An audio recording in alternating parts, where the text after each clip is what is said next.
Nick. I'm Matt, and we're insufficient. Matthew, it's Monday. No, it's Wednesday. Jesus. Brick. Wednesday, man. Hump day. Dude, so let me ask you this. Is hump day, like I know it's a dual meaning, but did they call it hump day because it's in the middle of the week and then it's all downhill from here? Or do they call it hump day because you need to be doing some humping? I think it's both. I want to bring back our segment of fish songs to bone to. Yes. I feel like we asked that question when people weren't as engaged, but now that, we have so much engagement, we should definitely ask that. What are you fucking to? What fish song are you That's as bad as sliding into somebody's DMs to go dating to talk about fish.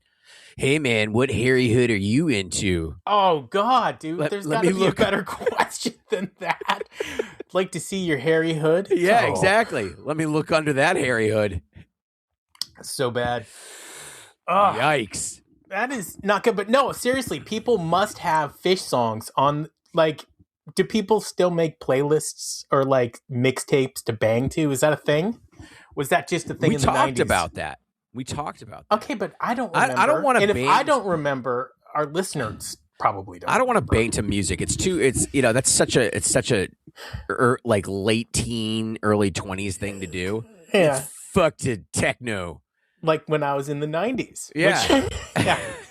It's just bad, dude. It's bad. Super distracting. Do you remember the musician Yanni? Yeah, of course I know Yanni. Oh, yeah. When I went to my first Greek Easter that they're blasting Yanni, you can't get more Euro than that. Oh, my You show God. up at Greek Easter and they're like, Yanni. Whoever the drummer was for Yanni live at the Acropolis was fire.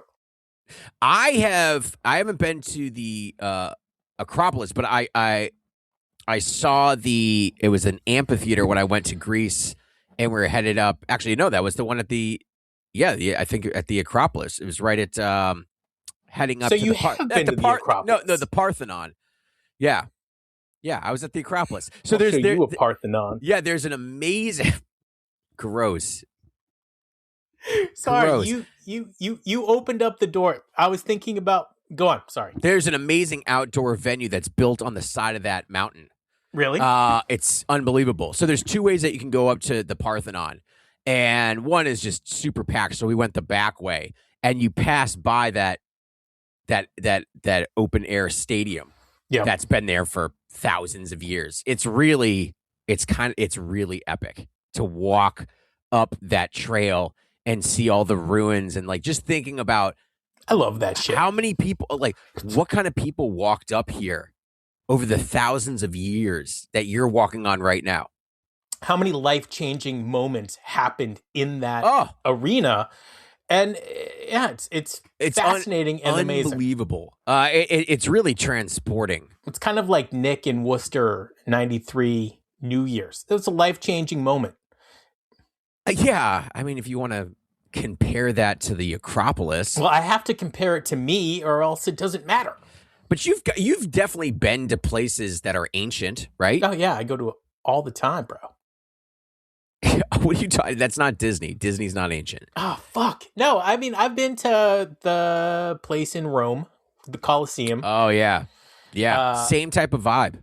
I went to this awesome, like, mountain village in France once. Ooh. That, like, everything was dug into the side of the mountain. And for thousands of years, it was like you had to, like, I don't know why they would do it, but it was really cool. Please tell me that this thing is on. Oh, that thing is on, baby. All right, good. Like we're sitting here having these conversations, and there's nothing worse than having the mic off. Oh my God, I agree. So Yanni, yeah, not a big fan. So anyway, I wanted to play a new segment. Yeah. Where I read you lyrics, and I start with like an easier song, and we work our way up, and you have to guess what song it is that I'm reading you. Okay. I like this. Okay. It's going to be hard. I don't know if it's going to be hard. All right, we'll see. It might be hard. Okay. I'm going to start off with what I think is a hard one, actually. So Okay. I totally lied to you. Truth, on condition, never dig deep. Solomon reminds as groundwater seeps. I know you know this one. We talk about it all the time. It's weird hearing it out of Fish Cadence, but in foundation, centers of joy, to weaken and crumble, search and destroy. This is a tough segment for me because I don't pay attention to lyrics at all. Almost never. I think it's a Page singer, if that helps you. Okay. Moon Age Daydream? No. What? No, wait. Halfway to the moon? Sorry. Light up the city, holding so strange, you'd better take cover. It's love at close range. Oh. Da-na-na-na-na, under the mountain. Yeah. Solo Mission. Yeah. Cover of Dark. Yes. I the just next can't, line is the name of the song. I can't think of Don't let down your guard. This was a tough one. Army of One. Army of One. God damn it. And I love that song. Dude, I get goosebumps. Moon Age Daydream. I mean, halfway to the moon, whatever. I wonder if there's a coincidence there.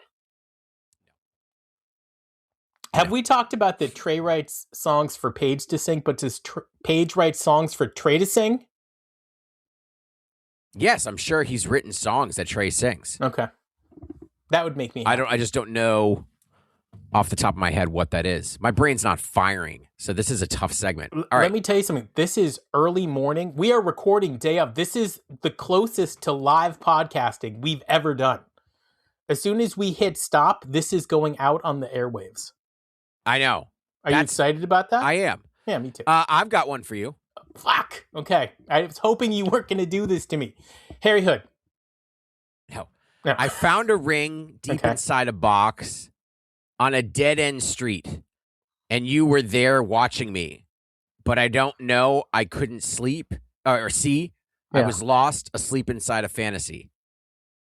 No clue. Not one. Brick City. This sounds like a weird Trey, like modern song. Mercury. I love your hair in the morning. You know you love to run wild and let the mane flow. Fishman? Is this a song about Fishman? But you run away, but we meet again soon. South on the border and over the moon. Oh, fuck. Come on, man.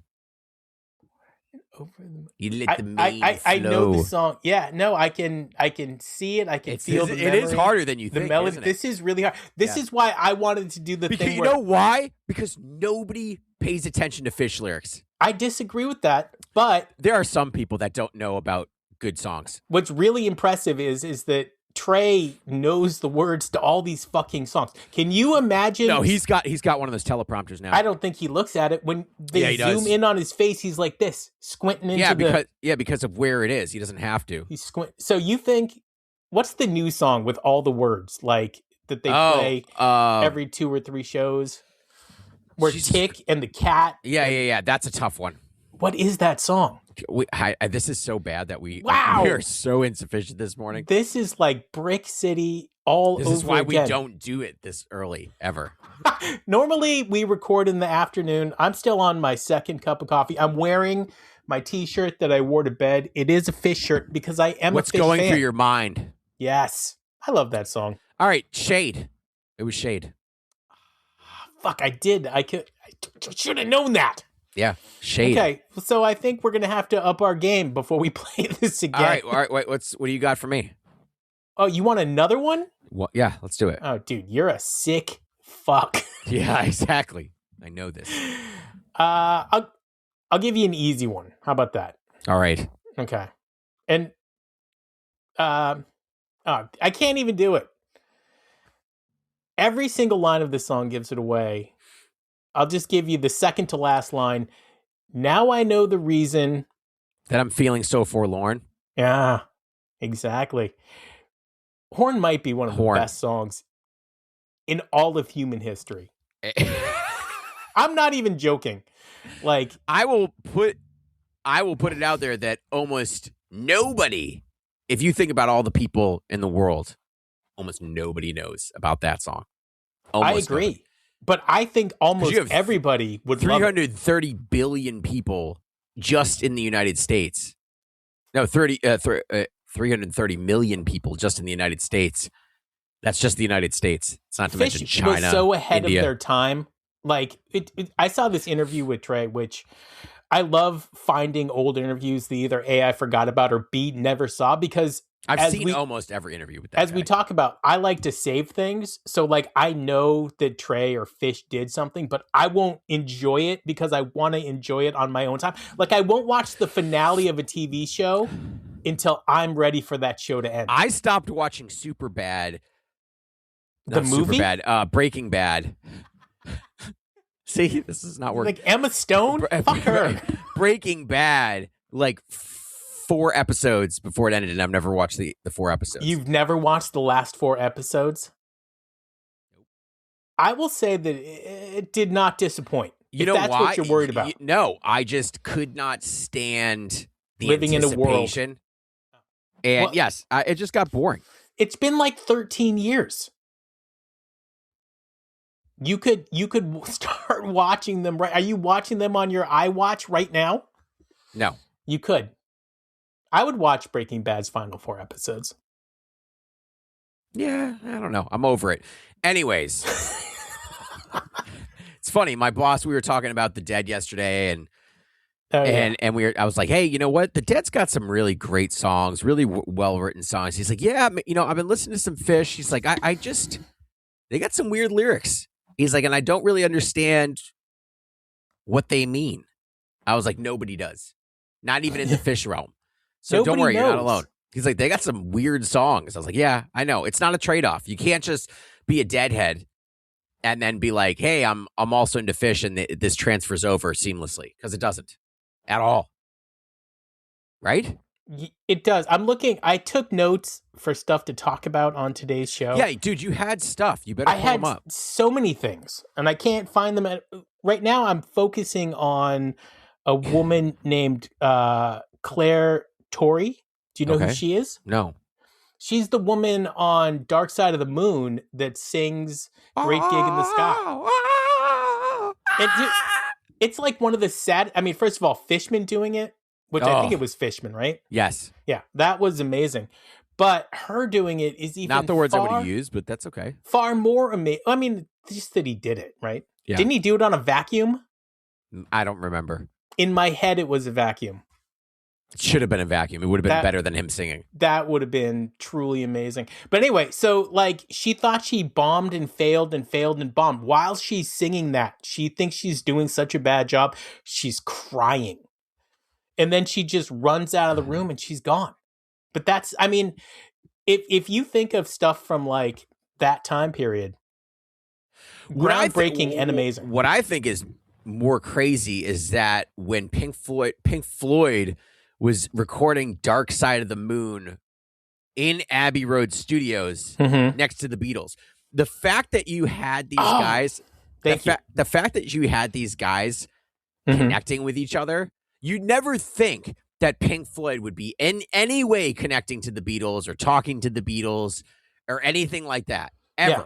No, because you don't think so that they different. would. They're so different. But they're in the same timeline, in the same sphere. I know.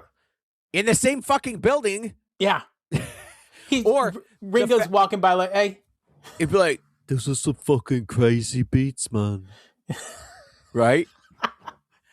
Yes. Look at all the space in your music. Is that Ringo or is that? No, that's the guy that's from Wayne's World too, man. Oh yeah. That's the guy like, take the cyanide capsule and place it under the tongue. So that Paul McCartney, this is what I want to talk about because it's a great next segment, which goes back to something that I'm always on about. Paul McCartney is going to play a small show, like real small, in Los Angeles, California. There's 2 of them. If you wanted to, you had to win tickets. You couldn't buy them. And it's to like celebrate something. Paul McCartney has completely won the Beatles. Celebrate Paul McCartney. Yeah, I mean, that's what Paul does. And at this point, good for you, man. I mean, you've done it. But when we started talking about the Acropolis, part of the reason we were doing that was to tie in like dream fish places around the world. We don't have to do it right now, but I want everybody out there thinking, where would some like international, not just like the gorge, like places, like a dream place. Yeah, and we've talked about this like endlessly. But in America, we've never expanded it except for to that. No, one we stage talked in about Brazil. Yeah, except for that one place in Brazil. They can take the spot where Chapel Rowan was going to play. Oh my God! She's not. Is she in she's big banned. trouble? She's banned from Lollapalooza for yelling at that kid and her mom. Banned. Wait, really? The mayor of that town in Brazil where Lollapalooza is held will not allow her. Do you believe her side of the story? Nope. Neither do I. Nope, because I've seen other videos. Just look at her in general and the way that she is with fans. It tracks. It tracks. Does it make you like her music less? Oh, I liked her music. You're the only one that I knew who's like, Nick, you need to go listen to some Chapel. Yeah, I liked it. And then things just started coming out, and it's just like, she's a bitch. She's just. Here's another thing. But isn't it hard to be a musician? No, I shouldn't say she's a bitch, because then that could be used as like against you. Yeah, you're going after her because she's a woman. She's an asshole. That's universal. She's an asshole. She looks like an asshole. She's an asshole. Not only that, but she's a privileged asshole. She comes from loads of money. Really? Loads of money. How much? Millions. Really? Yeah, her dad owns like a crazy company. He owns a golf course. They lived on the golf course. She went to Grammys camp. What is that? $3,000 a week. Oh my God. Yeah, went to Grammys camp, then proceeds to, during the Grammys, say how the Grammys is a joke. Fucker, you went to Grammys camp, What asshole. do you do at Grammy camp? You network with people. For music? Yes. Look, I was thinking about... She's a pud. I have to stop grabbing my face while I'm talking. Yeah, I've seen it, and it's creepy. Well, okay, but as like A, my friend, and B, the co-host of the show, you have to say, hey, dickweed, stop grabbing your face when you're on camera. You look like an asshole. It's good content. No, it's like when you... It's like... Such a dick, bro. It's like when you look into the screen and you're looking at yourself and you're like... The number of times... You stop doing that. Well, yeah, because it's so funny. I realized I was also doing it like in Zoom meetings. So like, and people were calling me out on it. They're like, are you looking at the document or are you looking at yourself? I'm like, I'm looking at myself. Yeah. So back to Chapel, which maybe I'm mispronouncing. You should call her Chappelle. Chappelle. I think that she did a really great job creating something that would be as viral as she is. And I think it took a lot of work, and I think it's really stressful. I don't think she hates kids, but I do think like she just goes through these things where she's like, meh, that one right there. She's a snob. She's a rich snob. Oh. She comes from money. Wow. And I think that listen, you knew, specifically now coming from that you went to Grammys camp, you knew that being I can't believe famous, that's a thing. Like, and not only that, I'm not famous. We're not famous yet, but like we know. I mean, we're kind of famous. We know what happens to famous people. What are you like? Just totally in a box? You didn't know the paparazzi was going to hound you? Like, it's just a joke, man. And then she responds to this lying in bed, looking at the camera. She does this response, and the mother came out because she was like, "I didn't know the security guard. It was the hotel security guard." The mother of the girl comes out and she's like, there is no hotel security guard. It's the Lollapalooza security guard that you got, that was given to you. Yeah. It all tracks, man. She sucks. And she hasn't come out with an album in 3.5 years. She's looking at her ratings on Spotify go down, and she's trying to stay in the limelight by being a bitch. Let's round it out and talk about Trey for a hot second. They don't do any of this shit. They don't, but they kind of, there might have been some asshole whiffing of this. Yeah. Back in the heads 90s. Off. Yeah. Cut the heads off. It's right on film. I would pay money to be in one of those photos. I think that would be amazing. I think it's way better than no one would know it was you. I know, but I would know it was me. I'm standing there. If You only get one picture with one band member. Who are you picking? This is tough. And that's it. You never get another one for the rest of your life. That's it. One photo, one band member. Oh, I love that. It's a great question. And they look happy. It would be Trey. Are you sure it wouldn't be Fishman? I feel like Fishman wouldn't give me the time of day. No, but that's the whole, like, in this fantasy, Fishman is being nice. Like, all of them are nice and they're happy and they're excited. It would be Trey first and then Fishman. It would be. I mean, like, because I just feel like I'd have more to talk to Trey about a little bit. What are you going to talk to Trey about? Drumming. He was a drummer too. Yeah. Like, it's not like I'm missing out on the drummers here. He was a drummer for many years. Yeah. So it's not like, oh, you're talking to the guitar player when you could be talking to the drummer. It's like, yeah, but Fishman doesn't talk about his drumming with anybody. This is like just for a photo on your wall. No, like, because I wouldn't just get a photo. I would have to be like, yo, man, like, we got to talk. Dude, I got this podcast. As somebody who knows Matt, this is 100% true and authentic. He's like, no, I'm not just going to fucking take a photo. I've got questions. I do. I'm not going to just take a photo. That's ridiculous. With your personality, which is crazy, people start answering your questions. Yeah, I'm that engaging. And not only that, I'd be like, hey, bro, like, I got this podcast.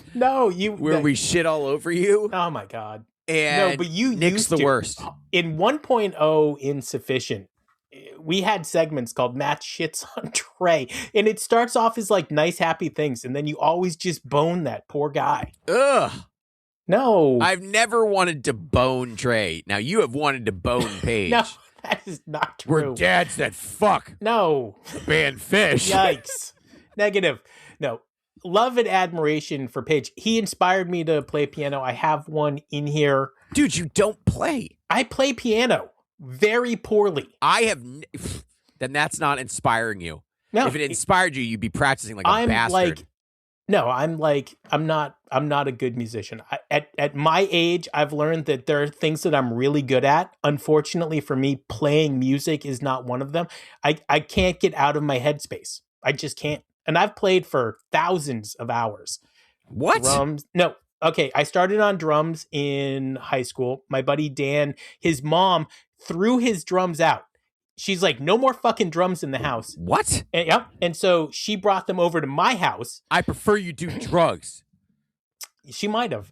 And so I had drums and I would play mostly Run Like an Antelope because I thought it was a fun song. By the way, is Run Like an Antelope Fish's answer to Stairway to Heaven and Freebird?